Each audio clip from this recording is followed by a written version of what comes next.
decía, las últimas semanas venimos por estos temas. Semana 38, no sé si recuerdan, semana 38 que estuvo compartiendo Germán y habló de esta idea de que estemos listos. Hablamos de la segunda venida de Cristo y enfatizaba en estar anticipando el regreso. Hablaba de que los siervos estén esperando a su Señor, pero que estén con la ropa lista para servir, que estén vigilantes, que tengan la actitud correcta. Así bien, la semana que siguió, la semana pasada, vimos este tema fuerte que tiene que ver con el juicio.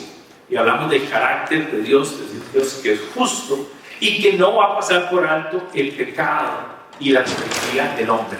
Pero una de las cosas más lindas de este texto, y que se recuerda, es que mientras Jesús habla de que Él quisiera traer este juicio y está anticipando que lo trae, al final lo trae y sucede y está pasando inminentemente a unas cuantas, probablemente semanas del punto en que Él está hablando con sus discípulos y con los judíos de su tiempo, y Él sabe que ese juicio también se refiere a su cruz, porque el juicio de Dios sobre el pecado cae sobre Jesús.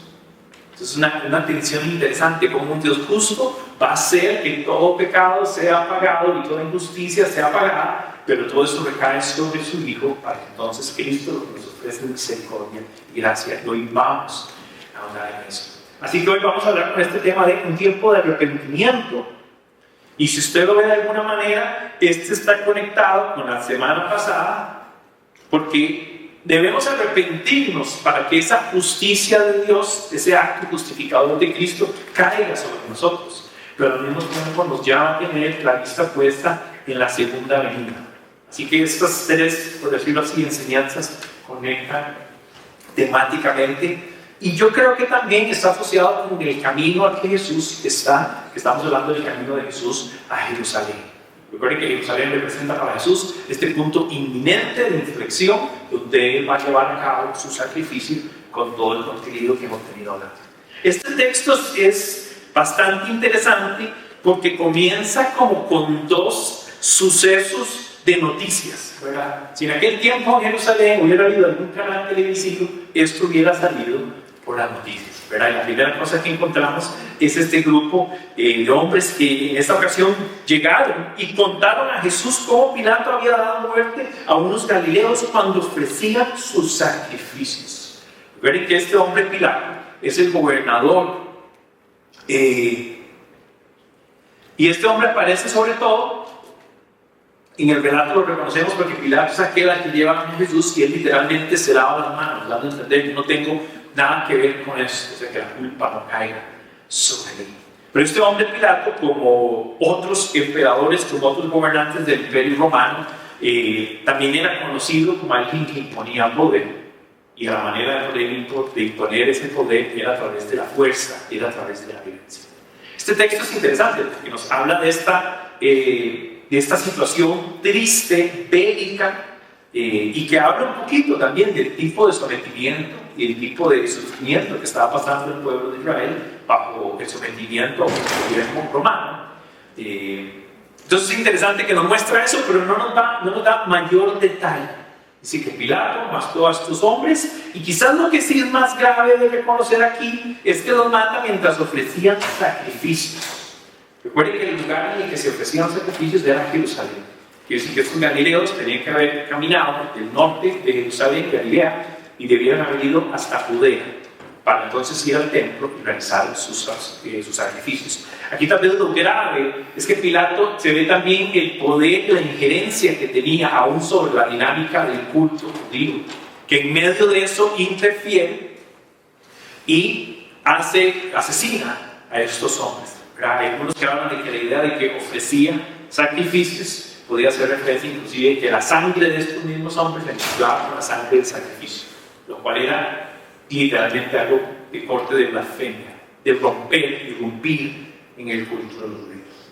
Jesús además no solo se queda en esa noticia, sino que Él va y va a interponer otra circunstancia, y Él pone en el versículo 3, les digo de la misma manera, no, en el versículo 4, perdón, dice que aquellos 18, y habla de otro aspecto catastrófico aquí. Entonces, esos 18 que fueron aplastados por la torre de Siloé eran más culpables que los demás habitantes de Jerusalén. Entonces, quiero que notemos que aquí nos habla de dos eventos: uno en el que Pilato es el que tiene la responsabilidad de ejecutar a estos hombres de una manera bélica. Pero también Jesús interpone otro evento, otro momento que ya pasó a nivel de accidente, ¿verdad? Y habla de una supuesta torre en Siloé. Siloé está al sur, dentro de las murallas de la ciudad de Israel, y probablemente la torre de Siloé se colocaba cerca del estanque de Siloé. El estanque de Siloé es donde Jesús le dice a aquel hombre ciego, después de haber untado manos sobre sus ojos, bailaba. Eso está dentro, ¿verdad? Entonces está un acontecimiento de corte catastrófico, ¿verdad? Una cuestión bélica, pero está también este otro accidente en el que se suscita de gente que muere.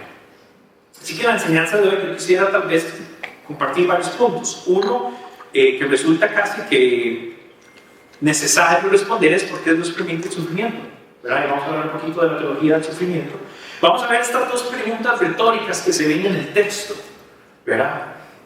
Que es este que dice, ¿piensan ustedes que Jesús Galileos? Versículo 2 y el versículo 4.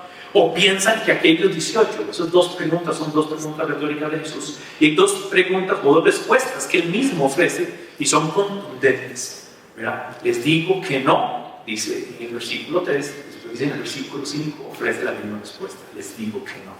Quiere decir que claramente con estas preguntas quiere evidenciar parte de las creencias que tenían los judíos en aquel tiempo. Y al final, además, hasta nos da, en esta sección, nos da una parábola. La parábola está justamente en esta parte de aquí.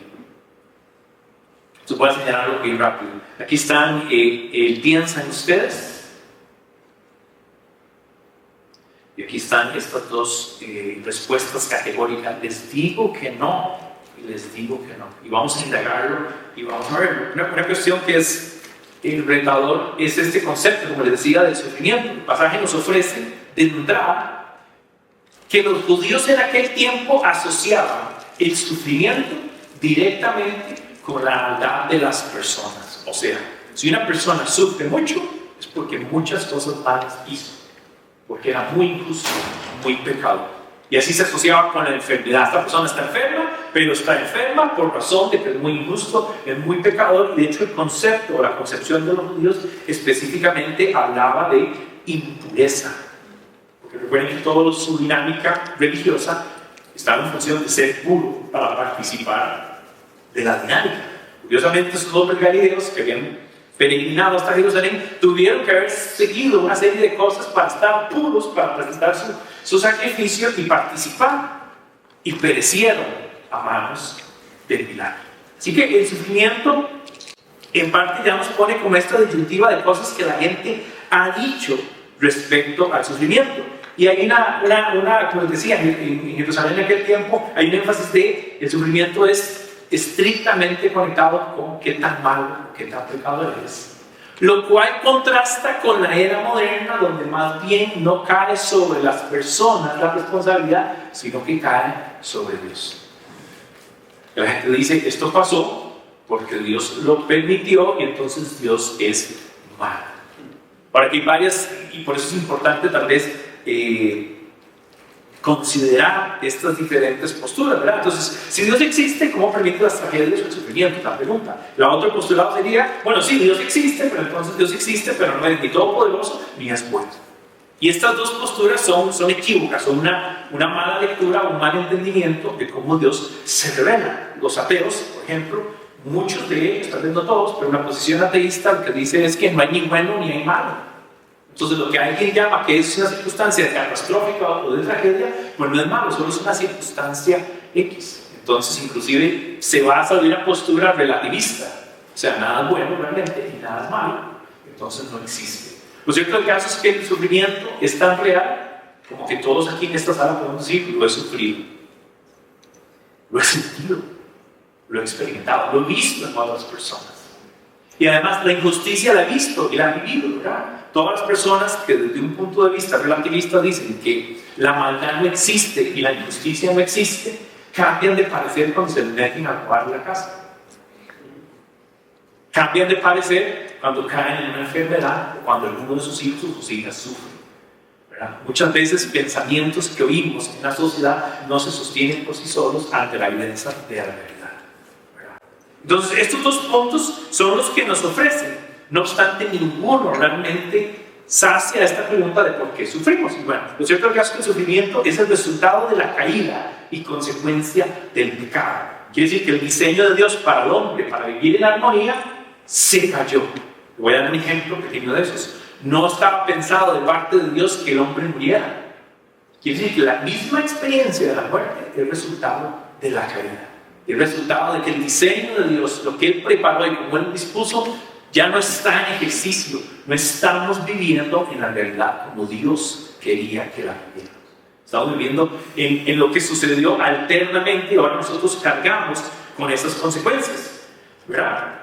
Entonces la humanidad se rebela contra el Creador y la creación. La creación también cae bajo maldición y nos deja, escuche esto, entonces nos deja a todos a expensas de una realidad llena de calamidades y llena de sufrimiento.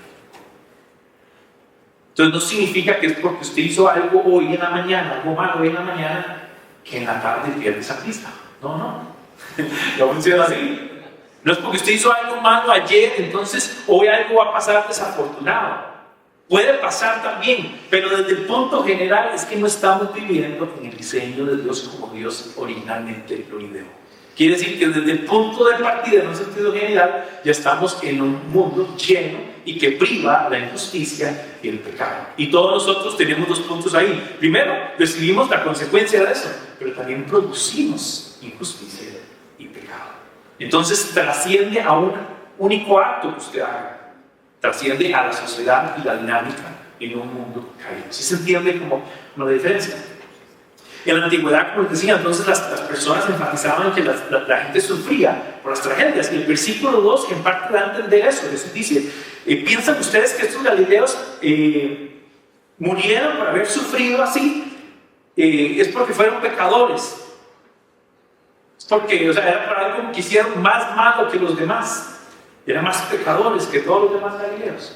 Y la pregunta es una pregunta retórica porque no pretende que la gente lo responda. Porque nadie podría asegurar tal cosa. Si eran más malos o si eran menos malos, ¿verdad? Entonces, todo este concepto del sufrimiento puede ser difícil de entender porque tenemos que ver, el sufrimiento no se escapa de la soberanía de Dios, pero no necesariamente el sufrimiento quiere decir que era necesariamente el plan ideal de Dios. Ya sabemos que el plan ideal de Dios era armonía, plenitud, perfección, pero en la caída eso se rompe. El libro de Job probablemente es el relato en la Biblia que más nos puede hacer meditar con respecto al sufrimiento. Imagino que todos han escuchado un poquito del relato de Job. El libro de Job, de hecho, tiene características muy interesantes. Se cree que es uno de los relatos más antiguos de la Biblia. Y muchos no logran cotejar qué momento fue. Y tiene un contenido importantísimo y una dinámica importantísima donde obviamente aparece Dios como este ser supremo, los ángeles y Satanás rindiendo y cuentas a Dios. Y está el relato de este hombre Job, que desde el principio dice que lo describe como un hombre justo e intachable. Desde el puro principio, versículo 1, capítulo 1. En la región de Uz había un hombre íntegro e intachable que temía a Dios y vivía apartado del mal. Este hombre se llamaba Job. Importante que el texto de Job en ningún momento dice que Job era perfecto. Dice que era justo y temía a Dios y era intachable, se apartaba. Dentro de la historia de Job, muy fácil uno puede evidenciar que este era un hombre que tenía su familia, tenía sus hijos, tenía su riqueza y tenía sus animales. Y prácticamente en los primeros 2 capítulos de la historia de Job, pierde todo en una ruina y en una catástrofe. ¿Verdad? Job fue probado por medio de catástrofes y sufrimiento en su vida y fue sufrimiento serio. Y en medio de ese sufrimiento donde pierde sus animales, pierde sus bienes, pierde sus hijos. Y aún en medio del sufrimiento, después él recibe una enfermedad, su cuerpo está lleno de llagas, él está sufriendo, él rompe sus vestiduras en señal de luto. Es una señal literal de la estoy pasando mal, estoy sufriendo. Curiosamente en el texto inclusive hasta su esposa le dice, reniega del Señor, vea la condición en la que estás. Y después de eso Job, capítulo 1, versículo 21-22, él dice, desnudo salí del vientre de mi madre y desnudo he de partir. El Señor ha dado, el Señor ha quitado. Bendito sea el nombre del Señor. A pesar de todo esto, Job no pecó ni le echó la culpa a Dios. Aquí es donde vemos el carácter de un hombre que no responsabilizó a Dios de su condición, sino que desde el inicio él reconoció su soberanía. Él dice: Dios dio, Dios quitó, yo no voy a hablar en contra del Señor. A partir del capítulo 3 y prácticamente todo el grueso del libro de Job vienen los amigos. Esos amigos, el relato no lo dice, pero yo creo que eran tipos, porque eran bien cargadores. Y todos los amigos de Job llegan todos los días a decir: pero ¿por qué haces esto? Y considera lo otro. Y lo que señalan los amigos de Job es que señalan varias cosas. Uno, un posible pecado oculto, una conducta errática de parte de Job, que sea la justificación de por qué estás pasando eso. Sus amigos le decían: algo habrás dicho, algo habrás hecho, algo habrás pensado, algo habrás hecho contra tu Dios para que tu Dios te devuelva eso.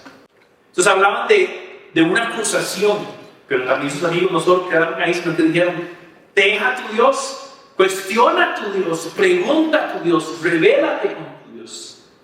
O sea, ellos eran unos amigos un poco complicados. Todo el relato, mayormente el relato, curiosamente el grueso, es Job en un diálogo.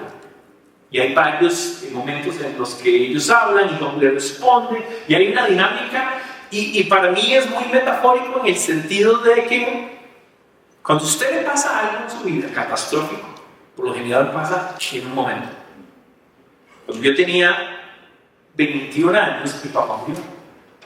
Pero mi papá no es como que murió en un momento largo, murió en un instante. ¿Me explico lo que estoy diciendo? Las personas que estaban cuando mi papá murió en la oficina de trabajo me dicen: Diego, su papá estaba hablando por teléfono. Y cuando él cayó al suelo, cayó frío. No hubo nada, fue un segundo. Probablemente su papá ni sintió. Papá tuvo un ataque cardíaco, fue fulminante. ¿Cuál fue ese instante? Un instante. Es un momento catastrófico, un momento que comienza un tiempo de sufrimiento. Pero escuche esto porque es importante entenderlo. Las catástrofes y este tipo de calamidades suceden en un instante. Y lo más difícil en nuestra vida es el tiempo que viene para yo entender y procesar. En 2 capítulos Job pierde todo, pero requirió 38, 39 capítulos más para entrar en este diálogo. Y para mí es muy metafórico, muy simbólico de cómo sus amigos vienen a querer traducir qué pasó y cómo pasó. Sus amigos están tratando de entender eso y él está tratando de entender eso. Y al final, que probablemente es la joya del pasaje, es cuando Job nunca reniega contra Dios, nunca culpabiliza a Dios. En medio de los cuestionamientos de sus amigos y todo, que eso es parte de lo que ellos hicieron.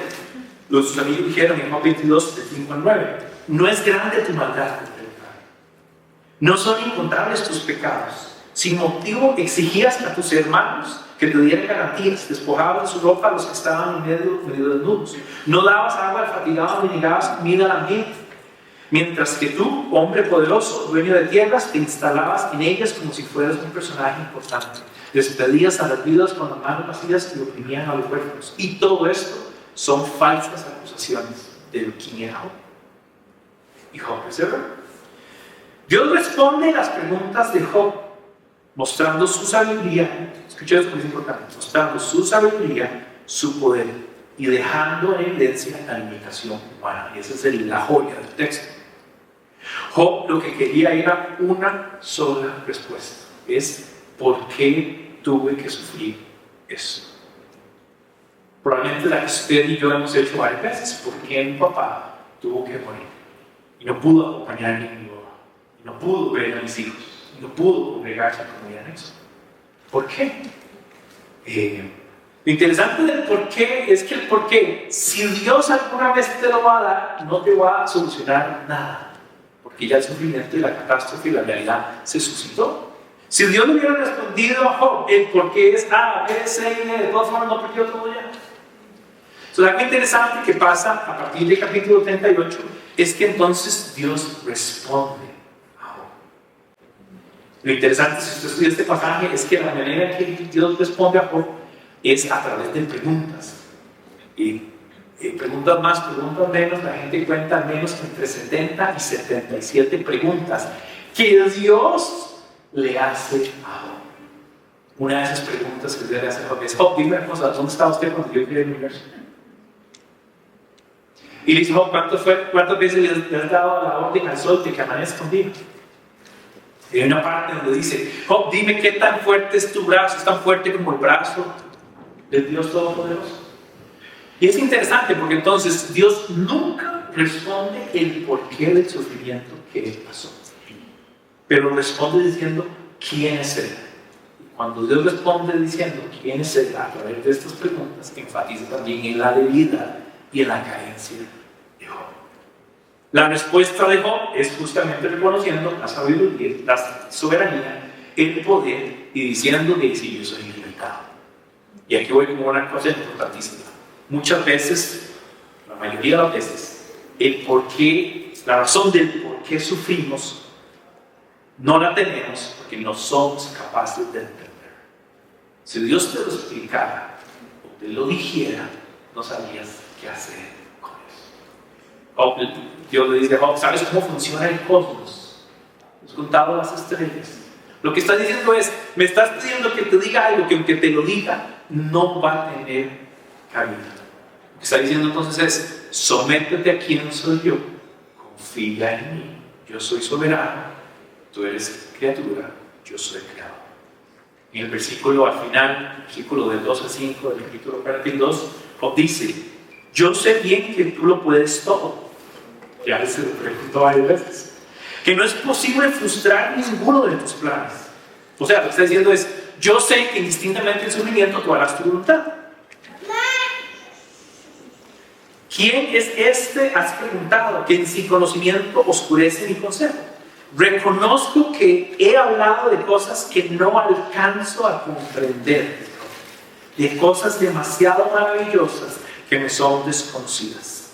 Dijiste: ahora escúchame, yo voy a hablar, yo te cuestionaré y tú me responderás. De oídas te había oído, te había oído hablar de ti, pero ahora te veo con mis propios ojos.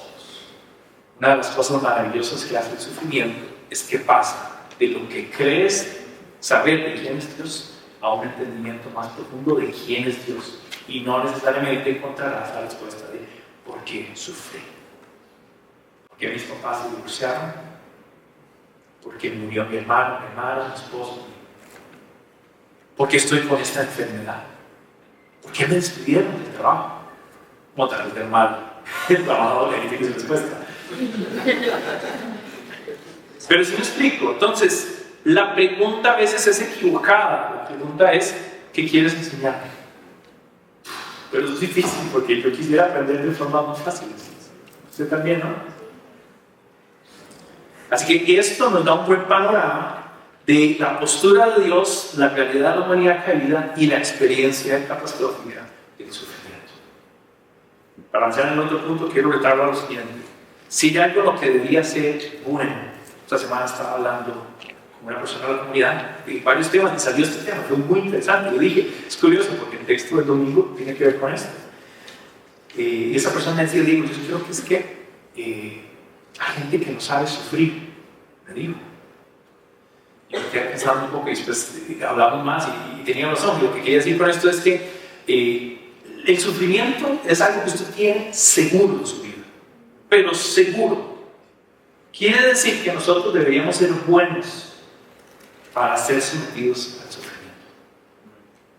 Buenos en el sentido de que cuando venga y a la hora que venga, quiero tener el carácter, la entereza, para por eso confiar en el Señor y no entrar en cuestionamientos. Pero es difícil porque uno, como le dice a la gente joven, a la gente en general, que tienes que ser bueno para sufrir. Yo quisiera hoy decir que una habilidad de la vida es: hay que saber sufrir.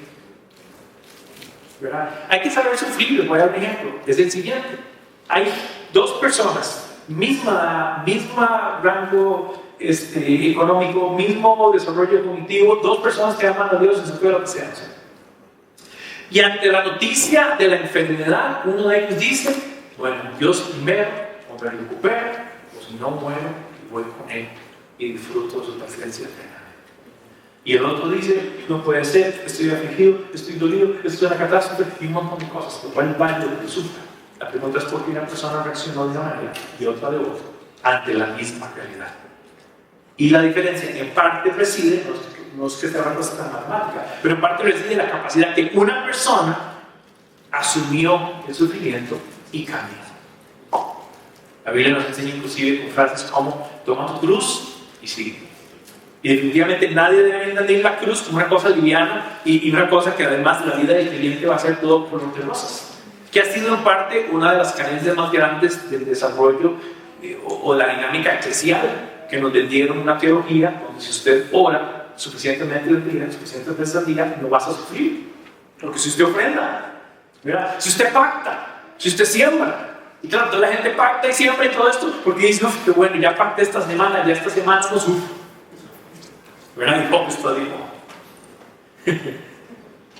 Entonces, esta es la primera parte inicial tal vez para abordar el porqué de estas catástrofes, de estas calamidades. De la realidad, es el entorno, es la realidad del mundo caído. Un par de referencias más importantes, Salomón escribe Eclesiastés, ¿verdad? Y escribe Proverbios, los dos dichos de sabiduría. Los dos dichos son de sabiduría, pero parece que tienen dos posturas o denotan dos caracteres interesantes. Desde Proverbios, el sabio Salomón está diciendo, si guardas y sigues estos dichos en tu corazón, caminarás sobre el senda de la vida y prosperarás y te guardarás. Y uno lee Proverbios y dice, voy a hacer todo lo que dice y me va a ir bien. Y después Eclesiastés es el mismo hombre, la misma sabiduría aplicada desde un sarcasmo del hombre que ya además entrado del año dice, bueno, quizás puedas vivir con todos los dichos de sabiduría de Proverbios y todavía te pueda ir bien mal. Leanlos en orden, Proverbios y después Eclesiastés dice, bueno, ¿quién haga caso? Es la misma persona. Es la misma persona, es la misma sabiduría, pero aplica en el sentido de que estamos en un mundo caído y las consecuencias generales de esa naturaleza del pecado y las consecuencias del pecado no me las puedes quitar. Qué fuerte. ¿Qué hacemos entonces? Confiar en el Señor, en su soberanía. Él va a usar inclusive las cosas más dolorosas para traer bendición a nuestras vidas. Digo, ¿por qué dice eso? Lo digo en fe. Lo digo con confianza, no porque lo entienda. Job no lo entendió, solo se rindió delante de Dios. Así que le motivo en su sufrimiento y en tus calamidades, confía en el Señor. Y una cosa muy importante, muy práctica, apóyate de la comunidad de Dios.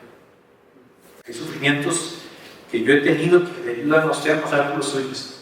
Y hay sufrimientos que usted ha tenido que me ayudan a mí a pasar por los míos. Y si ya estamos en esta realidad, acompañémonos en las calamidades. Pero bueno, avanzando en el tema, quiero introducir entonces las preguntas de Jesús. Como les decía en amarillo, él pone ese, ¿piensan ustedes que estos galileos, por haber sufrido así, eran más pecadores que todos los demás? Y la otra pregunta en el versículo 4, ¿o piensan que aquellos 18 que fueron aplastados por la torre de Siloé eran más culpables que todos los demás habitantes de Jerusalén? Y ante esas preguntas, gracias.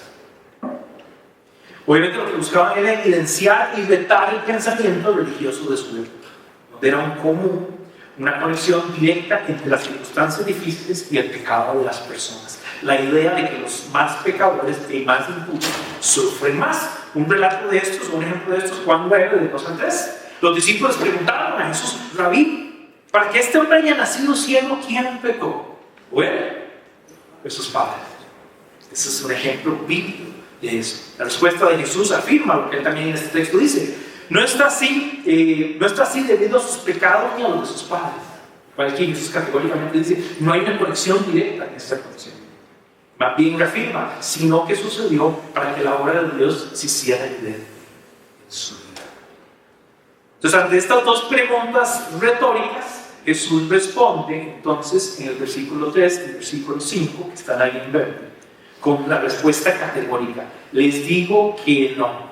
De la misma manera, todos ustedes perecerán a menos que se arrepientan. Entonces, si hay una negativa es decir, eso que están pensando no es así. Y más bien, aquí quiero que vean las palabras que usa. En verde dice, de la misma manera, lo ¿Cuál quiere decir? Que de manera sorpresiva, de manera fuerte y con sufrimiento. Todos, ¿quiénes? Todos. Uno pensaría, entonces buenos y malos.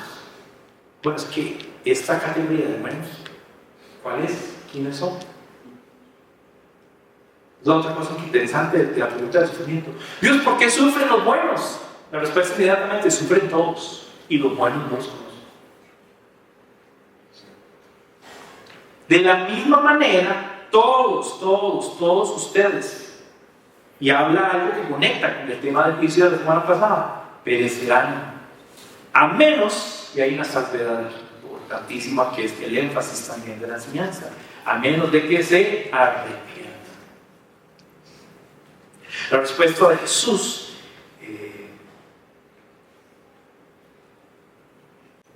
si Jesús rechazó estas interpretaciones sesgadas e injustas, aclarando que todos estamos sujetos a circunstancias difíciles y que esta idea de que hay personas buenas a las que no les pasa nada es un gran engaño lleno de orgullo que atenta con la gracia de Dios. La respuesta de Jesús indica que no hay unos más o menos pecadores que otros. Amén. Al contrario, enseña que todos estamos destituidos de la gloria de Dios y necesitamos arrepentimiento. Romanos 3:23, por cuantos todos pecamos, estamos destituidos, separados, apartados de la gloria de Dios. Y quizás eso ya de entrada tiene que ser un gran golpe para nosotros. La respuesta de Jesús es esa idea que ustedes tienen de que hay cierta gente que es buena y otra que es mala. Es un concepto religioso. Y nosotros lo tenemos. Nosotros lo acabamos. Nosotros pensamos que hay gente que moralmente sí puede que tengan conductas más malas, pero todavía estamos en la misma categoría que ellos, ¿no? ¿Tiene usted, voy a decirlo así, alguien aquí ha matado a alguien? Voy a levantar la mano si lo ha hecho. ¿Alguien aquí ha robado? No levante la mano si lo ha hecho. Pero piénselo en otra forma. ¿Tiene usted toda la capacidad de robar? A usted ya está el talento, la gracia y las ideas. ¿Tiene usted el talento? ¿Tiene usted, ¿cómo se llama esto? El potencial de matar a alguien. Usted tiene hasta la idea. ¿Cuándo fue la última vez que estuvo en una presa y alguien se metió? ¿Verdad? Entonces, creo que una primera idea grande con respecto a esta pregunta y estas respuestas de Jesús es: eliminen la idea de su cabeza de que ustedes por alguna razón creen que son mejores, mayores o mejores que los demás. No hay bueno, solo uno, y ese es nuestro Señor Jesucristo. Eso nos lleva entonces al énfasis con la respuesta del versículo 5. Vuelve con la misma formato, de la misma manera. ¿Quiénes? Todos ustedes perecerán. Esto habla en un tono de juicio, a menos que se arrepientan. Quiere decir que estas dos preguntas retóricas y estas dos preguntas o respuestas contundentes de parte de Jesús nos derivan a un punto clave, y es el punto del arrepentimiento. Dice el texto: todos ustedes perecerán a menos que se arrepientan. El arrepentimiento tiene un gran énfasis en el mensaje del Nuevo Testamento. Es una de esas preguntas, de esas palabras que se repite múltiples veces en el texto. El arrepentimiento se presenta como la única respuesta plausible, correcta, a la revelación de Cristo, de su gracia, de su misericordia, al Evangelio de Cristo. Y un gran ejemplo del peso de esta idea de arrepentimiento es el mismo Juan. Antes que viniera Jesús, Juan el Bautista vino como uno que surgió del desierto y anunciaba. Uno de los roles de Juan el Bautista era anunciar, dice, preparar el camino al Señor. Y preparar el camino al Señor implicaba literalmente este texto y esta enseñanza de Jesús, de Juan Bautista, de que decía: arrepiéntanse porque el reino de los cielos está cerca. Lo que estoy diciendo es: viene el Mesías, viene el Cristo. Él va a establecer el reino, pero a menos que ustedes se arrepientan, no lo van a ver, no van a entrar, no van a experimentar. Más adelante, ese mismo Juan Bautista enfatizó una y otra vez: produzcan frutos que demuestren arrepentimiento. No piensen que puedan decir: tenemos a Abraham amor padre, que es una manera de decir, no piensen que ustedes son buenos y nosotros no. Aquí había un tema racial, y había un tema religioso, que como nosotros somos los herederos, somos los hijos de tal y cual, nosotros no ocupamos arrepentimiento, no ocupamos conciencia, no ocupamos volvernos al Señor. Dice el 10 de una manera muy categórica: el hacha ya está puesta a la raíz de los árboles, y todo árbol que no produzca fruto será cortado y arrojado al fuego. Arrepentimiento, un juicio justo y un castigo. ¿Qué vamos a hacer? Dice, además lo dice en torno a una evidencia. Produzca evidencia en frutos de arrepentimiento, porque si no, el hacha, yo soy muy visual, yo siempre me imagino un hombre con un hacha y tiene medido el filo, tiene medido el lugar donde va, vamos a estar esperando el banderazo, y el hacha corta, y entonces se descarta, se saca aquello que no fue fructífero. Ahora, muy importante que quede con esto en su mente, porque ahorita con la parábola vamos a ver que hay un énfasis también, no solo en el arrepentimiento, sino en el fruto del arrepentimiento. Luego de que Juan el Bautista quedara preso, manos de Herodes, Jesús retoma su mensaje. Esto es muy importante, quiere decir que el mensaje de Juan no quedó con él, sino que es un mensaje que se mantiene en el Evangelio y en toda la enseñanza del Nuevo Testamento.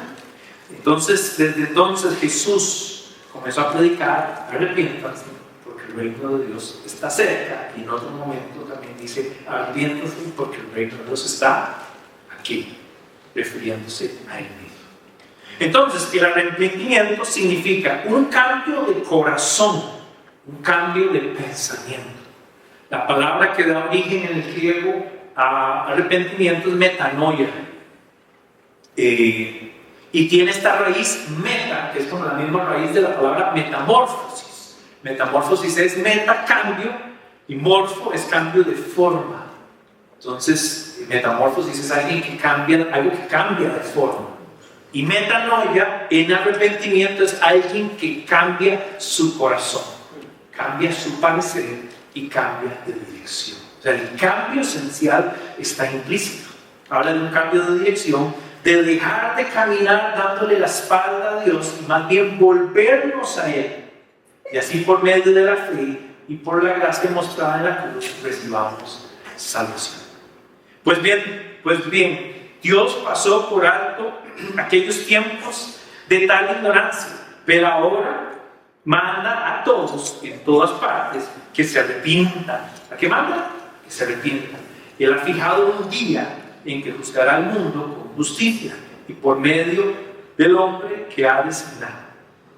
De ello ha dado pruebas a todos al levantarlo entre los muertos, refiriéndose a Jesús como aquel que evidencia. Entonces, el gran llamado del Nuevo Testamento es que en nuestro corazón exista esta conciencia de arrepentimiento por nuestra condición, para entonces poder recibir el Evangelio y en fe ser salvados, ser restaurados, ser llamados de los suyos. Y el texto, de manera en que Jesús lo está incorporando ahí, es: dejen de pensar entonces que ustedes no requieren arrepentimiento, ni dejen de estar leyendo si alguien sufrió mucho o poco, porque si fue bueno o fue malo, y más bien el énfasis es: ocúpense en ustedes de que la actitud con la que respondan al Evangelio de Cristo sea la correcta. De todas maneras, al final, si no es así, perecerán todos de la misma manera. Así se entiende cómo Jesús descarta ideas equivocadas con respecto al sufrimiento y más bien dice: no, enfoquémonos aquí, lo clave es tu actitud de arrepentimiento. Ahora, el arrepentimiento no es solo sentirse mal, es decir: es que hice tal cosa, sabes, qué tonto. El arrepentimiento no puede ser nada más como un superficial sentido de sentirse mal. Qué tonto, sabes. Y la gente dice: ¿cómo se llama? Sorry. Si a usted alguien no dice sorry, después de que alguien hizo algo contra usted, no lo sé. ¿Verdad? El arrepentimiento involucra, como es algo interno, el texto dice que hay un cambio de corazón. Lo que pasa es que, interesantemente, el corazón siempre estará relacionado. Vamos a ver, el corazón como órgano no es el que dicta a usted lo que usted decide o hace. Cuando habla de corazón, habla del ser interno del hombre, o sea, la voluntad del hombre, que buena parte hoy podemos entenderla mejor como la mente. O sea, que tus pensamientos en torno a algo que hiciste entren en claridad. Te des cuenta que en algún momento algo que dijiste o hiciste estaba mal, porque antes lo desconocías, porque no lo entendías así. Y cuando viene esa conciencia, hay una sensación de arrepentimiento cuando dice: qué terrible que hice eso. Qué terrible, qué catastrófico que te dije ciertas cosas, que actué. Qué terrible estos pensamientos. Entonces el arrepentimiento lo que tiene que ver es con una sensación profunda y genuina que tengo el dolor, y muy importante esto, no solo el dolor y el arrepentimiento de que hice algo malo y le causó dolor a mi mamá, a mi esposa o a mis hijos, o me trajo a mí una consecuencia mala, sino que ofendí al Señor. ¿Sí ven la diferencia? Hay gente que se arrepiente o tiene una sensación de: ay, me jalé una torta porque ofendí a alguien, y pues está bien, pero el nivel más alto de ofensa y el delito más grande que podamos cometer es delante de Dios, en ofender a Dios y atentar con su verdad y rechazar su gracia, su misericordia y el Evangelio.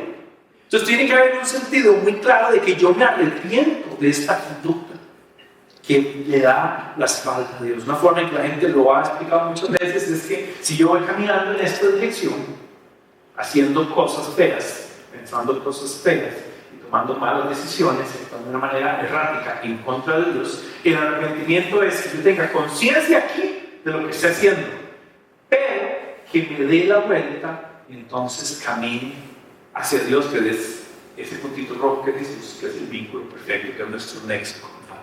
¿Se entiende? Pero si usted va caminando y dice: uy, qué torta me jalé, ojalá que nadie se da vuelta, y sigo bien. Uy, velo 15. Ay, pero ojalá no sea mi esposa. Si no me recuerdo, no pasó. Uy, qué torta quise esto, pensé, pero la gente tiene un dolor leve por actitudes y pensamientos, pero insiste en caminar dándole la espalda a Dios. Arrepentimiento es: sí, qué torta, qué dolor, qué vergüenza, qué pena, porque la verdad de Cristo me iluminó y me venció. Yo necesito caminar al Señor. Arrepentimiento es este cambio interno, esta decisión poderosa. Claramente esto requiere de el Espíritu Santo está ahí, la verdad del Evangelio está ahí, y además tiene que ver con lo que nosotros también llamamos, hemos hablado del tema de conversión. Entonces arrepentimiento, fe, gracia, misericordia tiene que ver con esta idea de cuando la gente dice: es que me convertí. Cuando la gente usa la expresión me convertí, usa la expresión para decir: en este día, en este momento, en estas circunstancias, la gracia de Dios vino y Dios me ha revelado a Cristo y el Evangelio, y me arrepentí. Y en fe me aferré a esta dádiva del cielo que es Cristo. ¿Está conmigo ahí? Entonces el texto nos ofrece ahora una palabra. La palabra es genial, porque después de que Jesús toma estas malas noticias que le están diciendo y él explica la razón de por qué sí, por qué no, y dónde debería estar el enfoque, al final termina esta sección con una parábola. Y la parábola nos va a ayudar muchísimo pues, a entender los elementos, y tiene funciones específicas de quién está hablando, por qué está hablando lo que está hablando y a quiénes, qué implicaciones tiene para nosotros. Pero es muy importante tener atención. Dice que había un hombre que tenía una higuera plantada en su viñedo. Así que este hombre es el dueño del viñedo y tenía una higuera. Nótese que es un viñedo y hay una higuera. La higuera está en medio de este lugar. Pero dice que este hombre fue, y ponga atención con esto, fue a buscar fruto en ella. Él fue y buscó. ¿Alguna vez usted ha visto a alguien buscando fruto en el lugar? Que estaba y se sube y dice: pero qué raro, no hay ninguno. Dice que no encontró nada. Así que le dijo al viñador, el otro personaje: mira, hace 3 años, es importante que note esto, no fue que una sola vez fue a buscar fruto, sino que hace 3 años que vengo a buscar fruto. Esa palabra es clara, obviamente, fruto. En esta higuera y no he encontrado nada. No hay nada. Este es el dueño, esta es esta higuera que está en medio de este viñedo. Él llega, él busca fruto, porque nadie planta un árbol frutal para que le sea de un ornamento bonito. El árbol frutal, por propósito, por definición, tiene que dar fruto. Y él tiene algo categórico que dice: córtala. ¿Ya? no está cumpliendo su propósito, córtala. E inclusive viene una pregunta: ¿para qué ha de ocupar el terreno? Se está ocupando un lugar, pero no está cumpliendo una función. Estás ahí para algo, pero no. El otro personaje que se ve por ahí es el viñador. El viñador tiene una cosa interesantísima en esta metáfora y en esta palabra, que dice: Señor, contestó el viñador, déjala. ¿Basado en qué? O sea, parece que el dueño del lugar es claro. No hay ninguna contingencia, o sea, no hay ninguna razón para que el viñador le diga: no, es porque, solo porque sí. Solo porque este viñador interviene y dice: déjala. Todavía por un año más, para que yo venga y pueda acabar a su alrededor y echar agua. Y dice tal vez, es muy importante que diga tal vez. Así, más adelante de fruto. Lo interesante aquí es que finalmente reconoce lo que debe pasar. Lo que debe pasar es que si no, acorta. Aquí quiero marcar varias cosas. Este córtela es inevitable en el sentido de que alguien va a tener que cumplir eso, y si no da fruto la cosa. Entonces, ¿qué notamos en la palabra rápido para revisarla? Obviamente, este dueño de este viñedo es Dios, versículo 6, versículo 7. Fue a buscar el fruto y no lo encontró. ¿Y emite qué? Un juicio, porque cuando emite un juicio es porque revela su justicia, la lógica, y da una orden y dice: córtela.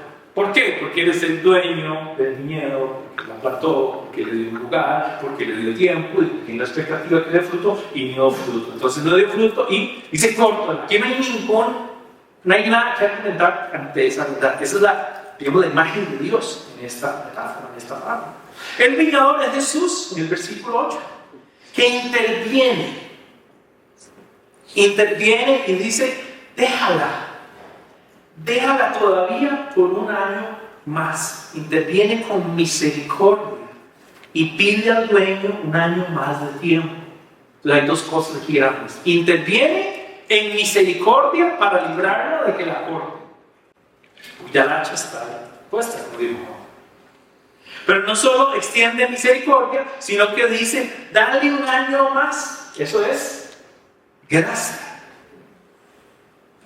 Él va a trabajar, inclusive dice: yo mismo voy a ir para trabajar en el lugar y abonarlo, y eventualmente dé fruto. El versículo 9 nos decía, lo que habla es de que la gracia extendida, la misericordia mostrada, aún así tiene un periodo en el que se acaba.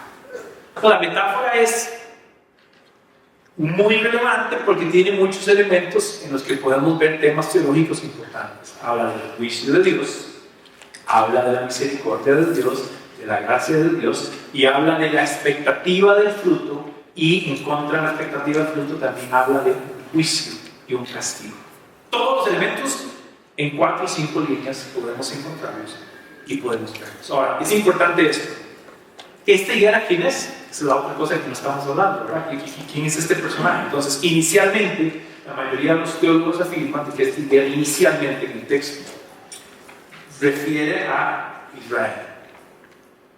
Refiere a Israel como aquel pueblo que Jesús mismo vino para revelarse a ellos, pero ellos lo rechazaron, lo resistieron. Ellos mismos terminan crucificando al Mesías que tanto estaban anticipando. No lograron interpretar el tiempo, ¿se recuerdan la semana pasada? No lograron entender que se trataba de resistir. Inclusive esta idea de que son 3 años y todo esto es como muy metafórico, ¿no? De la idea de viene un juicio. Eso también ha hablado con otro momento en el que Jesús, en la última semana en la que él va a morir, él entra al templo y en una de esas que entra y sale ve una higuera. Y ve una higuera que no está dando fruto. ¿Qué hace Jesús con la higuera? La desecha, se la maldice. Por la misma razón de que no da fruto, y se habla también de la idea de que esta es una imagen de Israel, no cumpliendo su parte contractual, hablando del antiguo pacto. No obstante, para nosotros también estos elementos se aplican. Y aquí lo que quisiera tal vez que usted piense, desde la perspectiva de un árbol que se espera que dé fruto, ¿qué tan fructífero es? desde la perspectiva de alguien que te dio gracia, que te dio misericordia, cuando has respondido correctamente. Y algo que tiene el pasaje que me encanta, tal vez para explicarlo mejor: el árbol que no da fruto, lo que merece es que lo corten. La misericordia específicamente significa que alguien no te dé lo que te mereces. Si alguien tiene misericordia con vos, es que no te va a dar lo que te mereces, te lo sostiene. La misericordia de Jesús está en decirle: déjala. Él está interviniendo, déjala. Se merece el ser cortado, pero Jesús dice: misericordia, déjala. Y puedes dar un año más. La gracia es dar lo que no, o recibir más bien lo que no mereces. ¿Ves la dinámica o la diferencia entre misericordia y gracia? Misericordia es que no recibas lo que mereces, y gracia es que tras de que estás ocupando un lugar, estás infructífero, te den más. Recibes misericordia y gracia todos los días de tu vida a través de la persona de Cristo. Y a veces nuestra actitud es de: yo soy muy bueno y no sé por qué estoy sufriendo. Dios no me ha dado lo que yo quiero. Hice tal cosa, pero lo justifico, no me arrepiento. Si ven cómo conecta todos los temas. Obviamente del versículo 10 en adelante les anuncio que lo vamos a ver el miércoles en el podcast de Comunidad Nexo, que retomamos. Así que si usted quiere ver esta otra historia, la vamos a compartir del versículo 6 al versículo, del versículo 10 al versículo 17. Lo vamos a ver en el podcast, que si Dios lo permite está el miércoles. Así que ya ahí les vamos a estar pasando el link para que... Vamos a ir a las aplicaciones entonces. ¿Están conmigo ahí? Voy bien rápido con esto. Siempre digo: ustedes son mi carga y ya tienen todo su mente. Número 1, usando el tema del sufrimiento, usando el tema de la tragedia. Le voy a decir la tragedia más grande que usted puede experimentar. La tragedia más grande es una eternidad separados de Dios. Hay algo en el ser humano que siempre está discutiendo: es que no, yo sufro más, no, yo he sufrido más. Así murió el papá y el otro, y el perro y el gato, y todos los amigos humanos. Y luego dicen: no, es que mi hijo murió esto y lo otro, y estudiaron, y no sé qué. Como que hay una lucha interna de ver quién es el más mártir de todas las cosas que ha pasado. Yo pienso que es una lucha mala, es como que busca conmiseración de la gente, que la gente diga: pobrecito, usted cómo ha sufrido, ¿verdad? Porque no le hacemos una imagen ahí para que lo veamos de tanto sufrimiento. Entonces, yo lo que quisiera poner en perspectiva en esta aplicación para nosotros es que si el día más importante de tu vida no estabas ahí, que fue la cruz de Cristo y la resurrección, recuerdan una vez que hablamos de eso, el peor día y la peor circunstancia de tu vida es que tengas que estar sometido a una eternidad separada de Dios. La pregunta es: ¿qué puede ser peor que eso? ¿Qué puede ser peor? No hay nada más terrible que por la eternidad no solo estar separados de Dios, de su amor, de su gracia, del Creador, del Padre, para también estar destinado a un lugar de castigo. Pero es interesante, porque el castigo ni siquiera va a ser necesariamente porque si hiciste mal o hiciste bien, porque ya ese juicio cayó sobre Cristo. El castigo va a ser solo por esa impenitente necesidad de resistir el Evangelio. ¿Sí ustedes van a entender? O sea, si el castigo por toda la injusticia cae sobre Cristo en la cruz, ¿cuál es el otro castigo final del juicio? El no haber creído y confesado en la persona de Cristo como Señor y Salvador y entendido con nosotros. Si ven lo grave, es solo un acto, y el acto está asociado además con el tema del arrepentimiento. Mi gran reto con esto es, viene con esto, segundo punto, lo digo de una vez: no desperdicies tu tiempo, arrepiéntete. Ya mismo. ¿Qué me está deteniendo de volverme a Cristo? Responder a ese tema. Te voy a decir que lo está deteniendo. Número 1, el orgullo. El orgullo de pensar de que yo sí soy bueno, o soy moralmente bueno, mis conductas no son tan malas. Ve a Hitler, era tan malo. Ahí va, y si se compara. Entonces, un primer bloqueo que yo veo es tu ego, tu orgullo, la idea ridícula de no ocupar la intervención de Cristo. ¿verdad? Esas capacidades que pretendes tener y esas cualidades y esa belleza física y ese apellido tan importante que tienes, te entromete en la oportunidad de decir: yo necesito arrepentimiento. Pero de repente son tus grados académicos y tu salario y tus grandes alcances naturales que dices: no, yo no puedo arrepentimiento. Claro, lo sé. Y además soy bueno. Yo lo que ocupo que Mel me responda es porque sigo sufriendo. ¿Ven dónde está el problema? Número 2. ¿Qué necesito comprender mejor del Evangelio? O sea, si no es una conducta necesariamente una actitud tuya, ¿qué es lo que no estás entendiendo todavía del Evangelio? Y esto es una importante pregunta para decir: ¿cómo debo acercarme al texto? ¿O cómo debo compartir el texto o la verdad de Cristo con alguien para que esa persona sea llamado a arrepentimiento? Muchas veces no hay arrepentimiento porque no ha habido una clara exposición del Evangelio. Y eso lo vivimos porque inclusive a veces hemos limitado esto a: levante la mano, vamos a hacer una oración. Y la gente dice: no, voy a levantar la mano. Y voy a pasar al frente. Y yo vi que esa gente después de 3 canciones, no sé qué, de 3 vueltas en la iglesia cayeron. Entonces, había un montón de cosas que estaban sucediendo que la asociaron con acercarse a Cristo, pero lo que no había era claridad del entendimiento del Evangelio. Y así te levante la mano, gire, tiemble, vomite y tenga risa, tenga lo que quiera. Si no hay claridad del Evangelio, no hay arrepentimiento, estás en el lugar que comenzaste. Entonces, ¿qué es lo que necesito aprender? Levanta tu mano, haz preguntas. Hazle preguntas a Dios, como lo hizo Job. ¿Cuál es tu voluntad? ¿Qué es lo que quieres? ¿Qué es lo que estás evidenciando y revelando de mi conducta? ¿Y en qué áreas de mi vida necesito confesar y arrepentirme? Esas 3 preguntas pueden ser, las primeras 2 podemos verlas desde el punto de vista de un no creyente, alguien que está luchando por el entendimiento de la palabra de Dios y del Evangelio de Cristo. Pero tal vez la tercera también tiene que ver con nosotros como creyentes, que hay algunas cosas que yo tengo ocultas. Son pensamientos, son actitudes, prácticas, y son mis vidas. Son esas cosas que decimos: si la gente supiera eso. Y al final, ¿sabe de qué siente la gente? De nada sirve la gente, porque el Padre sabe de eso, de los pensamientos, de esas emociones y esas actitudes.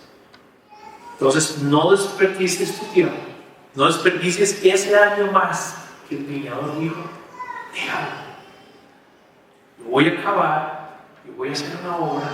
Finalmente, ojalá quiera que este hombre proceda arrepentimiento. Conecto esto con lo del inicio. Que no venga la catástrofe en tu vida y que no tengas tiempo de arrepentirte. Busca al Señor mientras puedas ser hallado.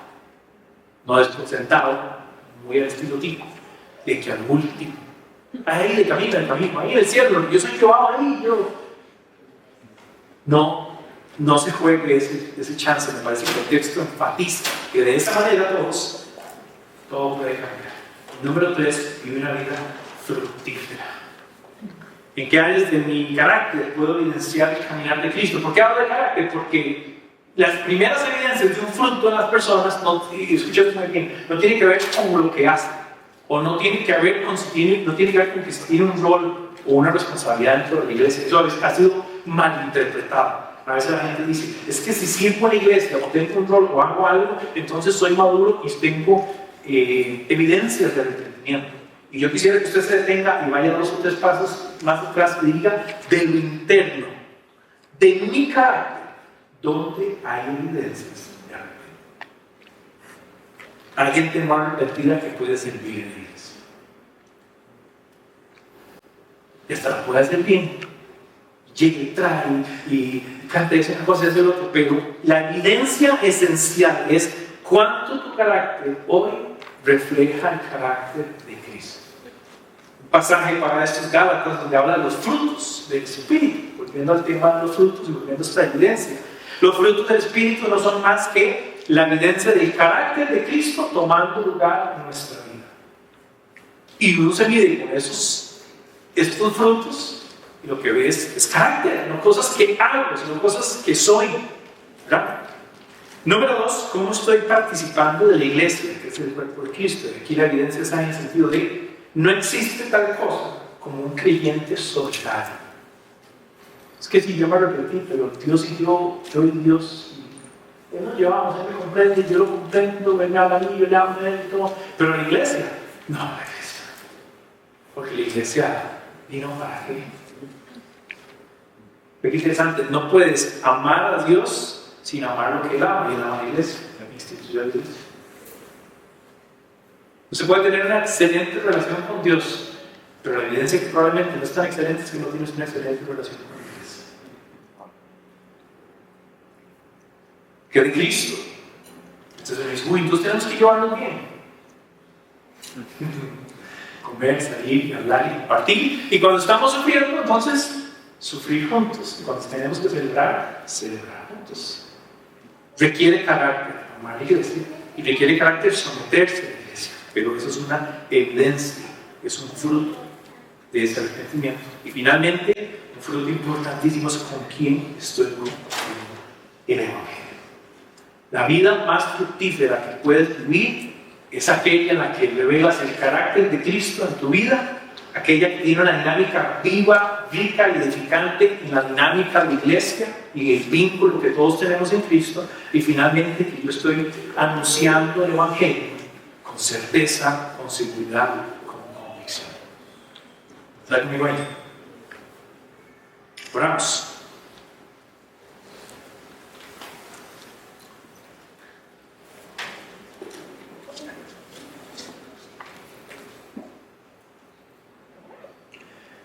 Piensen por un momento cómo ha sido para ustedes luchar tal vez con los conceptos de sufrimiento y piensa traer tu recuerdo. ¿Qué ha sido el sufrimiento más grande de tu vida el día de hoy?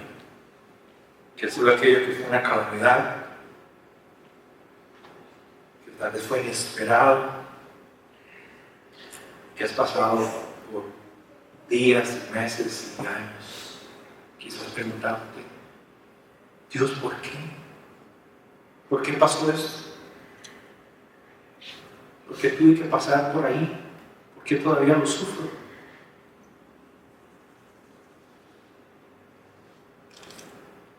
Y reconociendo la soberanía de Dios y el poder de Dios y la autoridad de Dios y la grandeza de Dios, yo quiero esta mañana retarte a pensar en otra pregunta. Si todos somos pecadores, si todos somos malos, y creo que merecemos ese juicio, la pregunta es del día Martín, ¿por qué yo sigo aquí?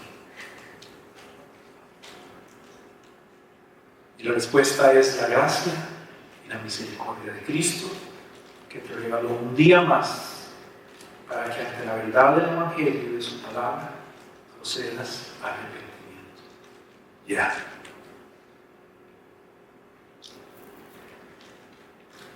Padre, en el nombre de Jesús, oramos. Reconocemos lo maravilloso que eres, único Dios todopoderoso en medio de nosotros, creador de todo y de todas las cosas. ¿Quién somos nosotros para cuestionar tu soberanía? Hoy nos rendimos reconociéndote en medio de nosotros y en nuestras vidas, reconociendo tu palabra. Y sobre todo reconociendo a Cristo como único y suficiente mediador entre nosotros y tu gloriosa perfección. Enséñanos, fórmanos y aún a través del sufrimiento, las calamidades, las tragedias, forma nuestro corazón. Usa las experiencias buenas y usa las malas todas para llamarnos al arrepentimiento, para conocer de la misericordia y de la gracia expresadas en Cristo, y que entonces podamos parar para reconocer nuestra realidad y volvernos a ti, caminar a la luz, caminar a la fe, a la esperanza, a la redención, todo ofrecido en Cristo, en Él y por Él. Permítanos vivir evidenciando el fruto de arrepentimiento, que no seamos nada más de asistir y de permanecer y de venir y consumir algunas cosas de la iglesia, pero que no, sino más que podamos ser parte activa de cómo estoy siendo edificado, y como yo mismo en la dinámica de la iglesia ayudo en la edificación de otros. Ayúdanos a contarle a la gente a nuestro alrededor que hay necesidad de conocer a Cristo y de proceder al arrepentimiento. Pon tu evangelio en nuestra vida, en nuestra boca, para articularlo con valentía, en todo tiempo. Primero por nuestra familia, por nuestros amigos cercanos, por la gente en el trabajo.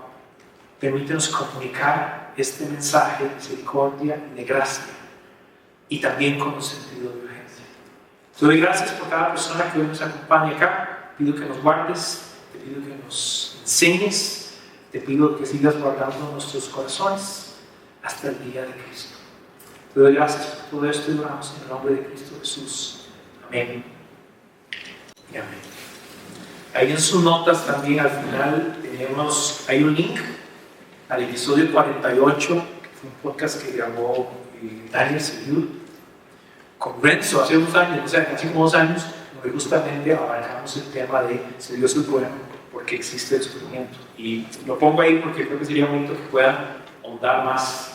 Renzo y Dani, los dos tienen una pasión por la apologética y los temas que tratan ahí conectan con lo que yo mencionaba al inicio. Así que les amo un montón, ojalá puedan tener una semana maravillosa, y si no, igual, si vamos a Dios, les amamos a Cristo. Bendiciones. Gracias.